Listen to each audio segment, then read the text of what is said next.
Halo Sumatera Utara hari ini sore kembali menjumpai Anda untuk edisi Rabu 7 Juni 2023. Kali ini bersama kami, saya Lukman Hakim Sitorus. Dan saya Ziva Zahriani. Seperti biasa pemirsa, sejumlah informasi terkini seputar Sumatera Utara telah dirangkum tim redaksi kami untuk Anda. Dan berikut kita awali informasi selengkapnya.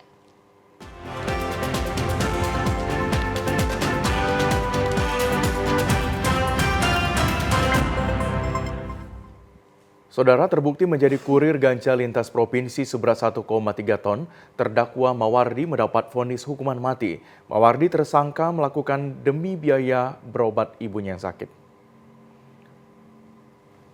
Majelis Hakim memberi vonis hukuman mati terhadap terdakwa Mawardi yang menjadi kurir ganja seberat 1,3 ton di Ruang Cakra 7 Pengadilan Negeri Medan kemarin. Dalam dakwaan jaksa, terdakwa tergiur dengan upah sebesar 2 juta rupiah demi biaya berobat orang tua. Meski mengetahui isi paket yang dibawanya merupakan barang haram, Mawardi nekat menjadi kurir antar provinsi.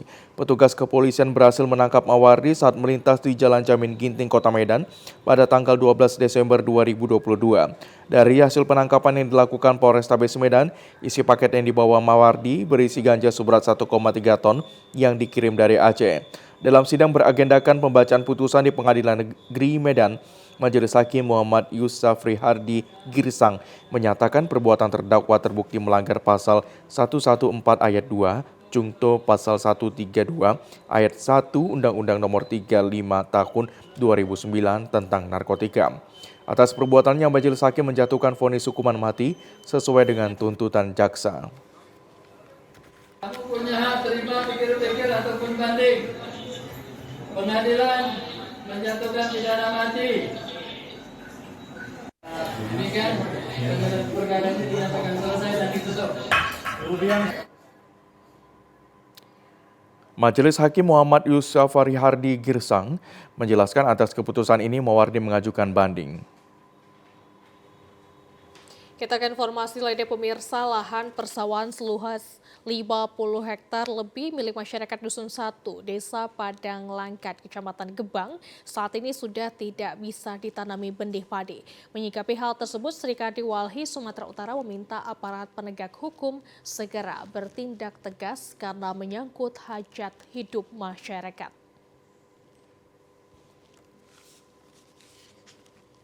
Masuknya limbah pabrik PT Rapala ke persawahan masyarakat disebabkan areal persawahan sangat rendah sehingga air limbah mudah mengalir. Ditambah lagi dengan musim penghujan yang mengakibatkan air mengalir ke daratan rendah dengan sangat cepat. Kondisi ini sudah dirasakan masyarakat sejak 2020 silam yang mengakibatkan areal persawahan seluas 50 hektar lebih tidak bisa lagi ditanami benih padi. Areal persawahan yang hijau dan asri ini sudah rusak akibat limbah pabrik. Tidak hanya itu, lokasi memancing ikan yang biasa dilakukan masyarakat juga ikut sirna karena sudah tidak ada benih ikan akibat pembuangan limbah pabrik ke persawahan ini. Perekonomian masyarakat juga terganggu karena sudah tidak bisa lagi bercocok tanam. Sri Kandi Walhi Sumatera Utara Subiati Surbakti mengatakan sebagai organisasi yang memperhatikan kelayakan makhluk hidup, pelanggaran peraturan terkait lingkungan hidup sering terjadi di Kabupaten Langkat. Kinerja aparat penegak hukum serta pemerintah patut dipertanyakan dan yang diduga telah menyalahgunakan wewenang sebagai pemangku kepentingan. Usaha itu tidak boleh merugikan masyarakat di sekelilingnya, apalagi mereka membuang limbahnya itu ke permukiman, ke persawahan. Otomatis masyarakat di sekelilingnya itu akan dirugikan dengan sawah-sawah yang sudah tercemar oleh limbah yang dibuang oleh perusahaan tersebut. Masyarakat dan pemerhati lingkungan hidup berharap aparat penegak hukum beserta pemerintah Kabupaten Langkat bertugas sesuai dengan prosedur sehingga perputaran ekonomi masyarakat bisa kembali normal. Warga Serdang Bedagai mendadak dihebohkan dengan keberadaan ratusan ikan hingga udang ditemukan dalam kondisi mengapung mati di aliran Sungai Dusun 2, Desa Separit, Kecamatan Serampa. Matinya ikan sungai diduga adanya oknum nakal pemilik pabrik yang membuang limbah ke aliran sungai. Dalam video amatir, warga sekitar yang seharinya berkebun kaget melihat ratusan ikan di aliran Sungai Serampa di Desa Separet ditemukan mati mengapung, diduga disebabkan oleh pencemaran air sungai yang diduga dari pabrik. Salah seorang warga Suyono mengatakan banyak ikan kecil seperti ikan paitan, keting hingga udang ditemukan mengapung dan mati menjadi viral di media sosial. Air sungai juga mengeluarkan aroma yang kurang sedap. Selain itu juga air sedikit berubah warna menjadi kekuningan. Hingga saat ini kondisi sungai masih belum jauh berbeda. Sejak pagi masih menemukan beberapa ikan yang mati di sekitar lokasi aliran sungai. Terdapat 4 pabrik yang mengelola ubi kayu dan juga sawit. Warga menduga kematian ikan di aliran sungai tersebut disebabkan oleh pencemaran air pembuangan limbah pabrik. Temuan ratusan ikan yang mati di aliran sungai ini juga pernah terjadi beberapa tahun lalu. Masyarakat Serdang Bedagai berharap pemerintah segera mengambil tindakan dan melakukan penyelidikan penyebab terjadinya kematian ratusan ikan sungai demi penyelamatan pelestarian lingkungan. Ikan apa aja itu Pak semalamnya? Paitan. Ikan paitan. Banyak paitan lah. Itu. Terus apa lagi yang mati Pak? Keting. Keting. Terus udang. Bubuk. Oh, udang ada nggak? Udang pun ada.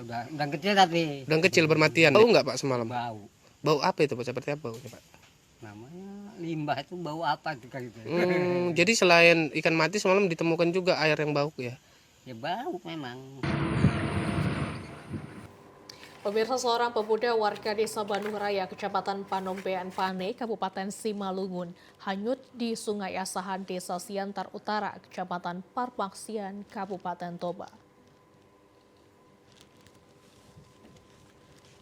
Korban hanyut di Sungai Asahan sekitar pukul 17.45 waktu Indonesia Barat kemarin. Saksi mata Riki Butar-Butar yang merupakan warga Gang Kemiri 1 Desa Tangga Batu 1, Kecamatan Parmaksian, Kabupaten Toba mengatakan saat itu ia bersama korban hendak pulang dari kebun yang berada di Desa Siantar Utara, melewati Sungai Asahan dan harus melalui ponton atau rakit yang terbuat dari papan dan berpegangan besi, ujar Kapolsek Porsea.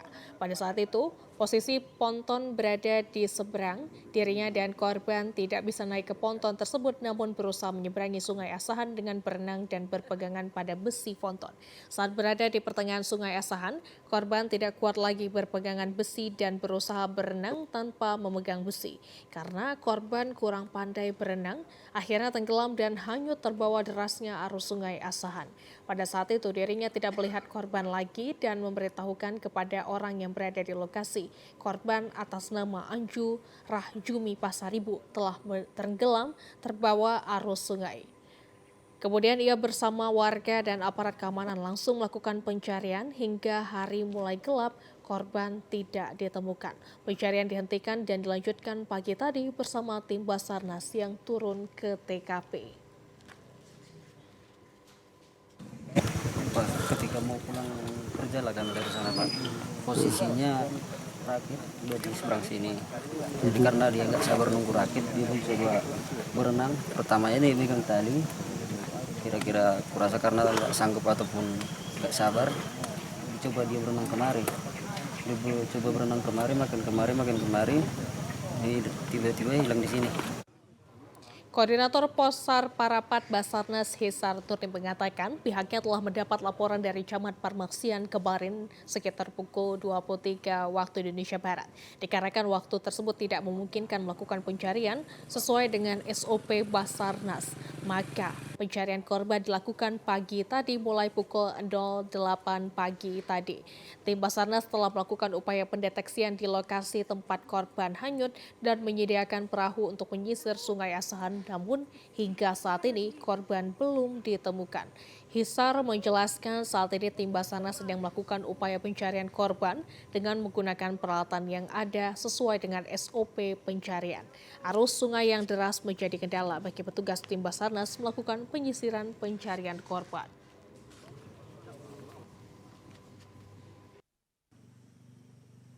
Upaya yang sudah dilakukan pertama kali yaitu menyiapkan alat selam. Namun sebelum tim selam turun itu pertama-tama kita lakukan pendeteksian posisi korban di mana korban itu jatuh. Itu dengan alat aqua eye.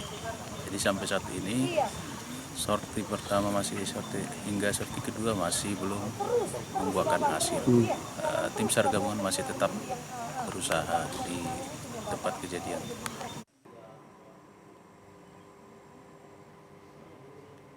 Usai jeda pariwara berikut ini, Sumatera Utara hari ini sore akan segera kembali. Tetaplah bersama kami.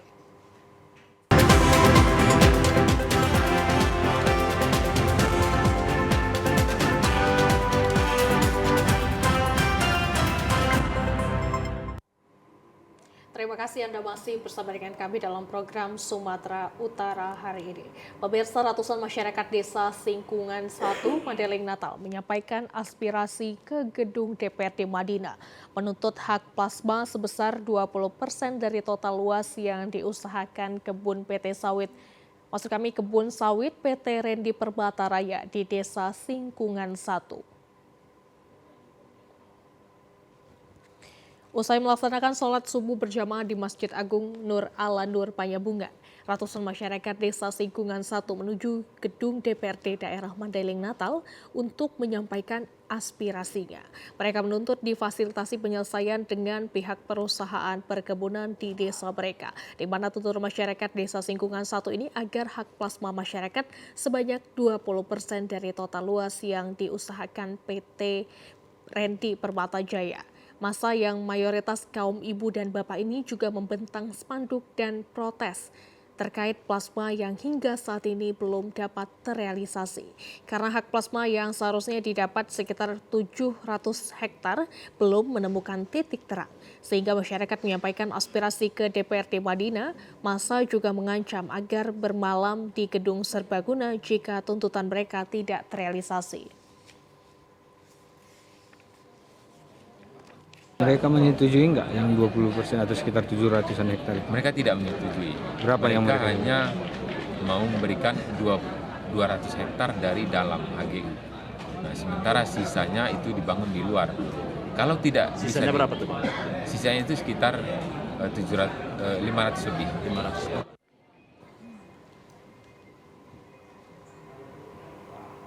PT Perkebunan Nusantara II kembali melakukan eksekusi lahan eks hak guna usaha yang berada di Desa Sampali, Kecamatan Percut Setuan. Lahan eks HGU yang memiliki luas puluhan hektar ini telah digarap ratusan warga dan mendirikan bangunan ilegal di atasnya.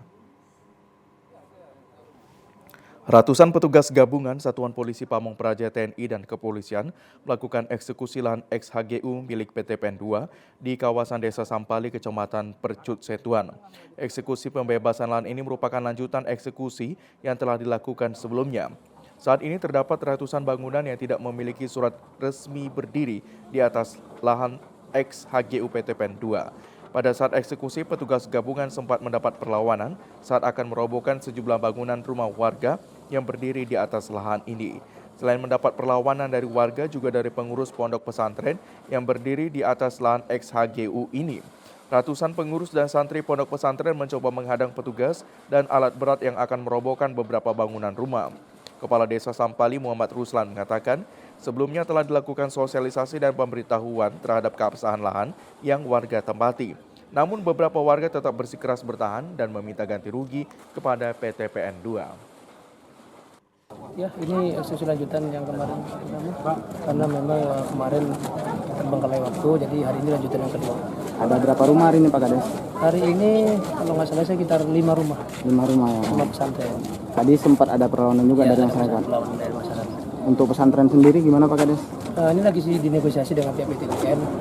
Minimal mencari jalan terbaik lah, jangan ada keributan.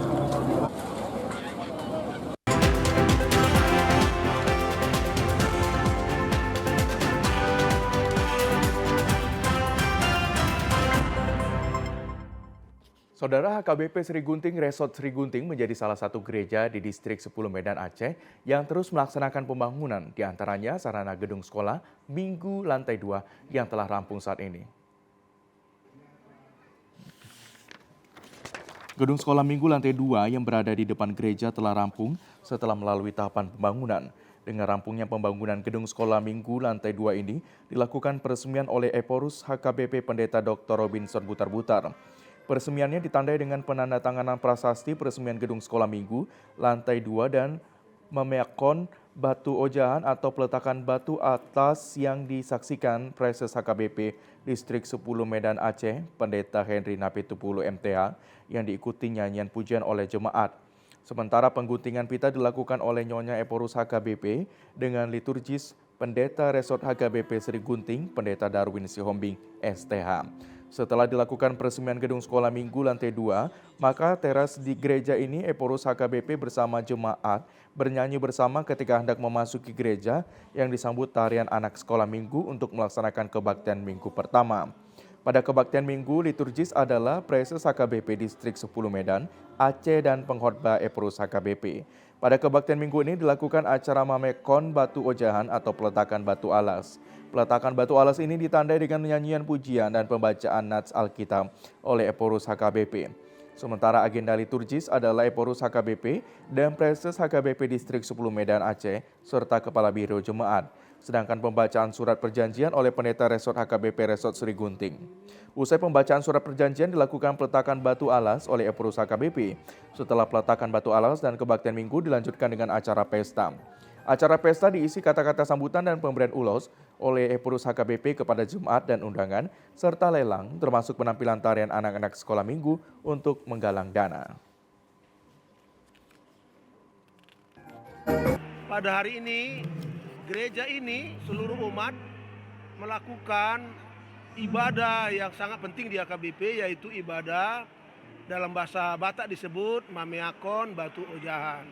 Artinya meletakkan batu dasar berpijak bagi gereja ini. Kedua juga, luar biasa jemaat yang masih muda ini, yang masih berumur 24 tahun, sudah bersatu hati mendirikan gedung sekolah minggu.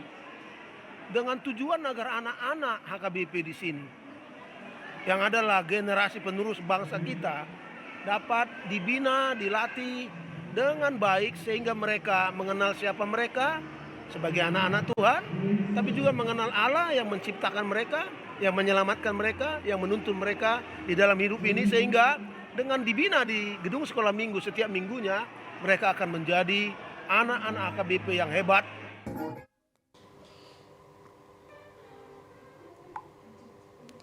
Pemirsa, SMP Negeri 24 Medan merupakan salah satu sekolah penggerak di Kota Medan yang terus mewujudkan generasi emas, cerdas, dan berkarakter profil pelajar Pancasila.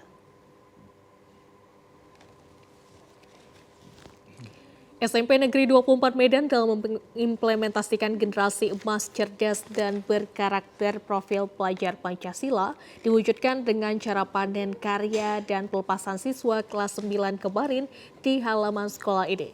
Sejumlah acara ditampilkan diantaranya pameran hasil belajar siswa dan pentas seni, serta penanaman pohon maupun sayuran termasuk bazar makanan kearifan lokal. Pada acara ini, seluruh siswa dari kelas 7 hingga 9 mengikuti acara ini.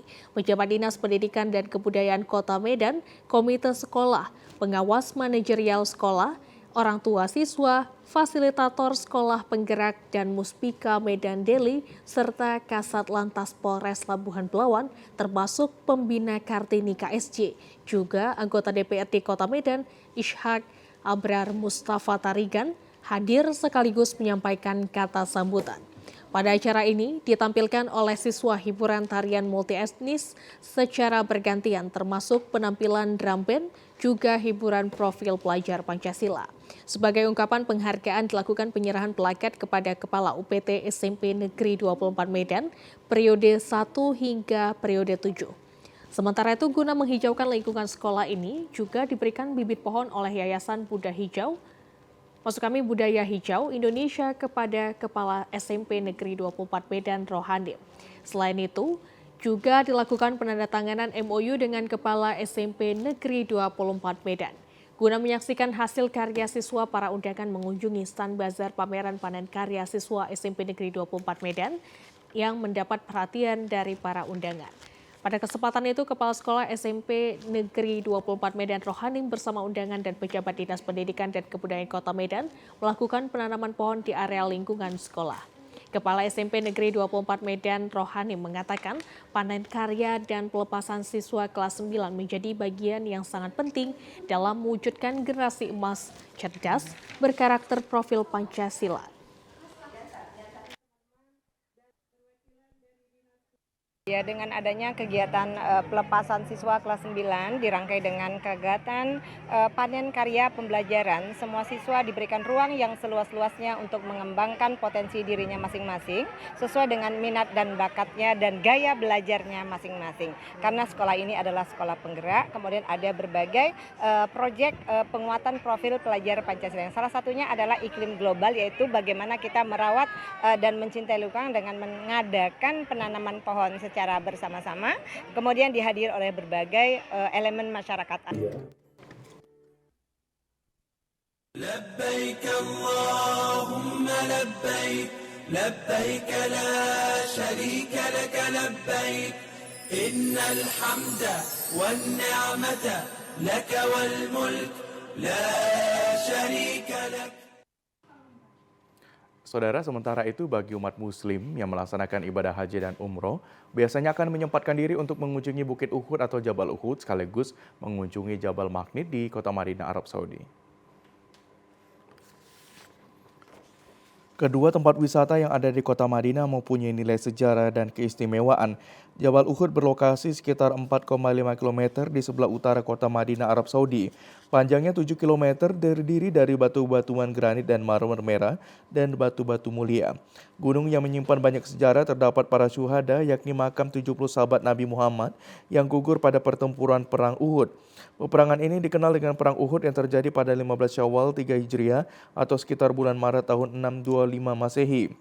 Para calon jemaah haji sangat antusias melihat secara langsung tempat wisata yang menarik dan penuh sejarah tersebut.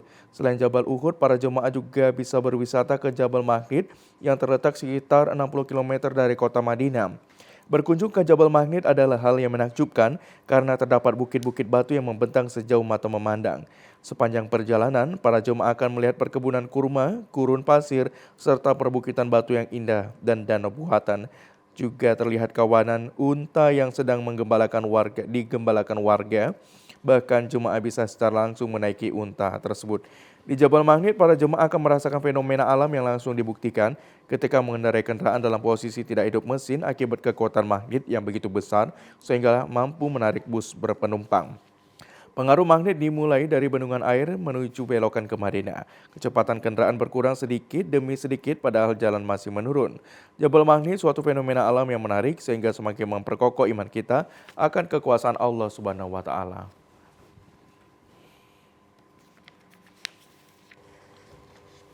Ya pemirsa, meski tertunda selama 2 tahun, namun tidak menyurutkan semangat para calon haji asal Simalungun untuk menunaikan ibadah haji di Tanah Suci Mekah. Satu persatu calon haji yang berasal dari Kabupaten Simalungun mulai memasuki komplek asrama haji Medan pada Senin sore. Dalam kelompok terbang 14 embarkasi Medan ini direncanakan akan diberangkatkan pada Selasa melalui Bandara Internasional Kuala Namu.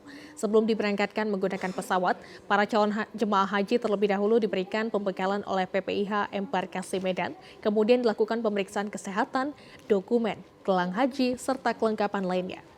Meski ada beberapa calon haji yang sempat tertunda selama 2 tahun akibat regulasi pembatasan usia dan pandemi COVID-19, namun tidak menyurutkan semangat mereka dalam melaksanakan ibadah di Tanah Suci Mekah. Salah satu jemaah haji asal Simalungun, Ramadan Syahputra, mengatakan bahwa untuk tahun ini dirinya pergi haji bersama istri beserta ibunya. Ramadan menyebutkan bahwa seharusnya ibunya berangkat haji pada tahun 2020, namun karena adanya pandemi COVID-19 dan regulasi pembatasan usia, ibunya gagal berangkat dan diberangkatkan pada tahun ini.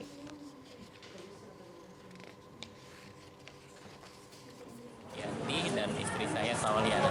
Tiga ya? ya. Gimana perasaannya untuk haji tadi? Alhamdulillah kami bisa berangkat bersama. Ada rahasia tertunda di tahun yang lalu. Akhirnya mama kami bisa bersama kami berangkat di tahun ini. Keluarga mudah-mudahan bisa menyusul, keluarga kami yang memberangkatkan kami, tetangga dan sanak keluarga yang memberangkatkan kami tadi, masyarakat Simalungun pada umumnya bisa melaksanakan ibadah haji di tahun-tahun mendatang dengan harapan bisa lebih baik lagi. Jemaah calon haji tiba di Kota Medan menggunakan kereta api. Layanan kereta api luar biasa di Divre 1 Sumatera Utara melayani jemaah calon haji merupakan pertama kali dilakukan di Indonesia. Kereta api yang membawa jemaah calon haji merupakan kereta api luar biasa yang merupakan layanan PT KAI Divisi Regional 1 Sumatera. Kereta api luar biasa merupakan kereta api yang dapat disewa pelanggan yang dapat ditentukan jadwal keberangkatan. Layanan kereta api menjadi pilihan Kabupaten Labuan Batu untuk memberikan kenyamanan perjalanan kepada jemaah calon haji karena tahun ini lebih banyak jemaah yang lanjut usia. Setibanya di stasiun kereta api Medan, jemaah calon haji kemudian pindah ke bus yang telah disediakan untuk melanjutkan perjalanan menuju asrama haji. Manajer Humas PT KAI Divre 1 Sumatera Utara Anwar Solihin mengatakan, layanan angkutan jemaah calon haji menggunakan kereta api kelas eksekutif. Rombongan jemaah calon haji mendapat layanan berupa sarapan ringan dan makanan siang. Layanan kereta api luar biasa mengangkut jemaah calon haji ini merupakan layanan pertama kali di Indonesia. Diharapkan pemerintah daerah memiliki jaringan kereta api dapat memaksimalkan layanan ini untuk memberikan kenyamanan dan ketenangan selama perjalanan. Kepada calon jamaah haji dari Kabupaten Labuan Batu ya. Jadi memang ini sebelumnya ada kerjasama kita KAI dengan Kabupaten Labuan Batu. Jadi memang hari ini kita mengangkut sebanyak 337 ya penumpang yang dari total tersebut terdapat 332 calon jemaah haji ya. Angkutan jemaah haji dengan menggunakan kereta api ini memang yang pertama di Indonesia, baik itu di Jawa maupun di Sumatera ini yang pertama. Jadi memang harapan kami nanti daerah lain ataupun kabupaten maupun di provinsi lain yang ada jaringan kereta api dapat memanfaatkan layanan kereta api ini dengan baik, khususnya untuk calon jemaah haji yang akan berangkat.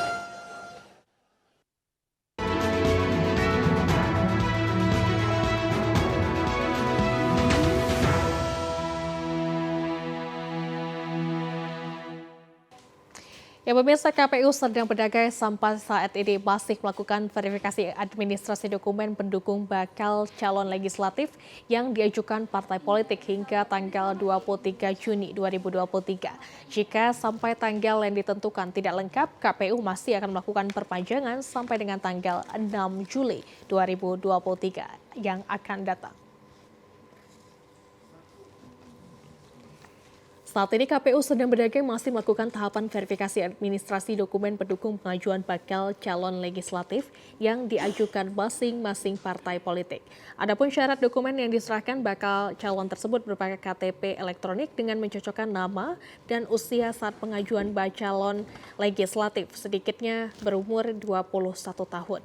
Selain itu, syarat ijazah minimal SMA atau sederajat, surat kesehatan jasmani dan rohani, surat keterangan bebas narkoba, dan surat keterangan dari pengadilan bahwa yang bersangkutan tidak pernah dipidana.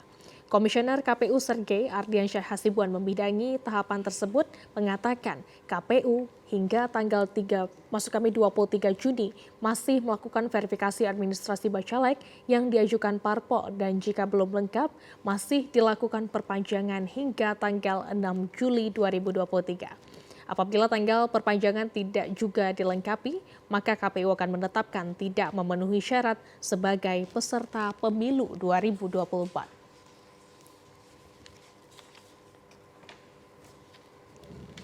Juga ada surat keterangan dari pengadilan negeri yang menyatakan bahwa yang bersangkutan tidak pernah dipidana.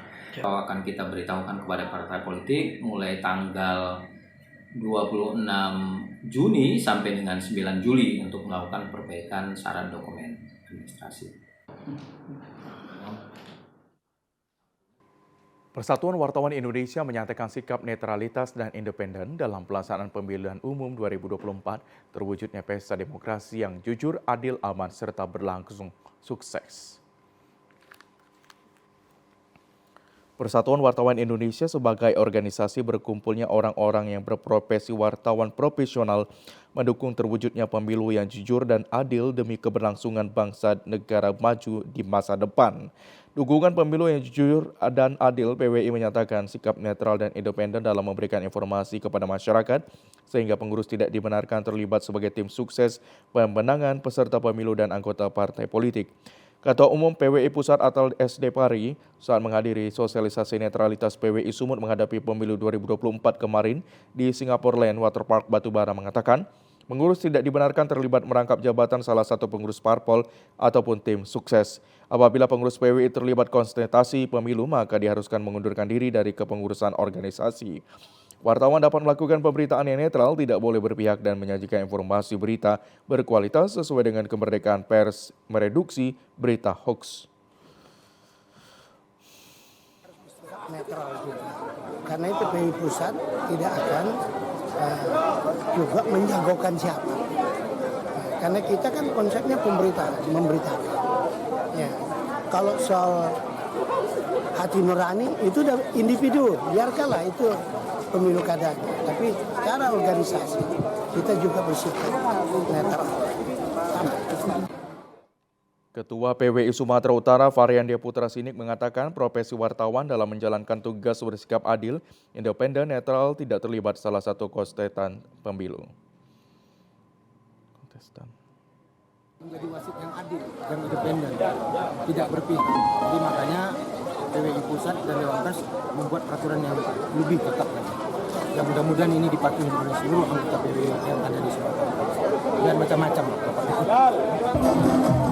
Sosialisasi netralitas PWI Sumut menghadapi pemilu 2024 dilaksanakan sebagai upaya memberi pahaman tugas fungsi wartawan sekaligus meningkatkan silaturahmi.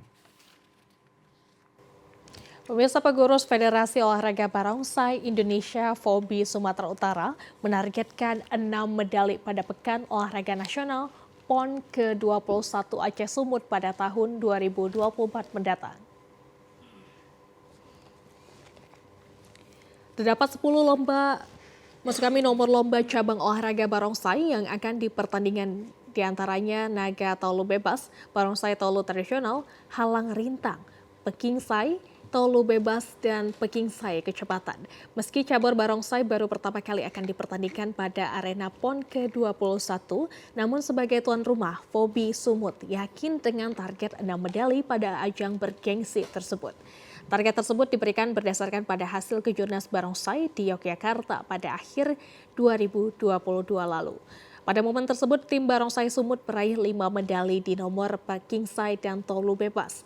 Dapat membuktikan tim barongsai Sumut bisa bersaing di tingkat nasional. Karena medali yang ditargetkan FOBI Sumut yakni 3 medali emas, 2 perak, dan 1 perunggu.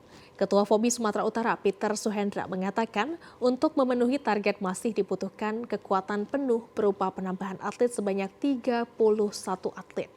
Saat ini FOBI Sumut baru memiliki 13 atlet yang sudah ikut pada pemusatan latihan daerah atau Pelatda.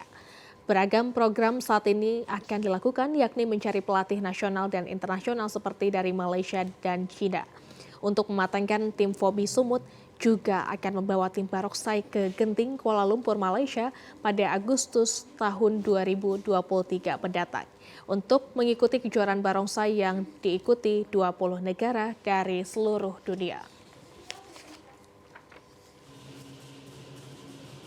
Ya, saudara, berikut kami informasikan perakiraan cuaca di sejumlah daerah di Sumatera Utara dari Badan Meteorologi, Klimatologi, dan Geofisika wilayah 1 Medan yang berlaku untuk hari Kamis 8 Juni 2023. Halo Sobat BMKG, senang sekali saya Christine Afrin Matondang, Perakirawan Balai Besar BMKG wilayah 1 Medan, boleh kembali hadir untuk menyampaikan update informasi perakiraan cuaca dan hotspot di wilayah Sumatera Utara untuk hari Kamis 8 Juni 2023. Adapun kondisi cuaca pada pagi hari diprediksi cerah berawan di seluruh wilayah Sumatera Utara. Untuk siang hingga sore hari, kondisi cuaca umumnya berawan di seluruh wilayah Sumatera Utara dengan potensi hujan ringan, yaitu di wilayah Kepulauan Nias, Langkat, Deli Serdang, Karo, Madinah, Simalungun, Asahan, Medan, dan sekitarnya. Untuk malam hari, kondisi cuaca diprediksi hujan ringan hingga sedang, tepatnya di wilayah Labuhan Batu, Labuan Batu Utara, Labuan Batu Selatan, Padang Lawas, dan Padang Lawas Utara. Untuk dini hari, kondisi cuaca umumnya berawan dan berpotensi hujan ringan, tepatnya di wilayah Langkat. Suhu udara akan berkisar antara 16 sampai 33 derajat Celcius dengan kelembaban udara 60 sampai 95%. Adapun arah angin bertiup dari arah tenggara hingga barat daya dengan kecepatan 10 sampai 30 km per jam. Untuk titik panas ataupun hotspot per tanggal 6 Juni 2023 terpantau 2 titik panas di wilayah Sumatera Utara, yaitu di Kabupaten Karo. Demikian informasi ini dapat kami sampaikan, kiranya informasi ini dapat bermanfaat dan sampai bertemu kembali.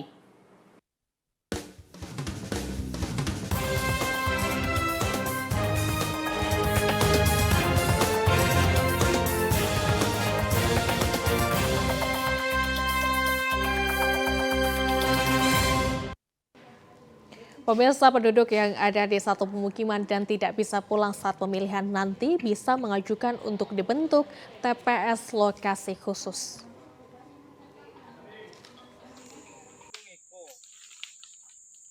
Selain TPS reguler, terdapat TPS dengan lokasi khusus untuk pemilu 2024 mendatang.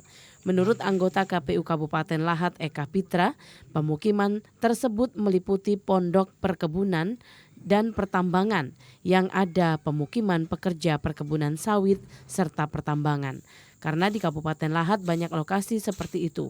Pondok pesantren, rumah sakit, lembaga pemasyarakatan, mereka bisa mengajukan kepada KPU untuk dibentuk TPS khusus untuk meningkatkan partisipasi masyarakat menggunakan hak pilih mereka tanpa terhalang lokasi tempat tinggal. Ada beberapa kriteria yang harus dipenuhi, diantaranya ada masyarakat yang bermukim di sana yang tidak bisa pulang pada saat memilih nanti.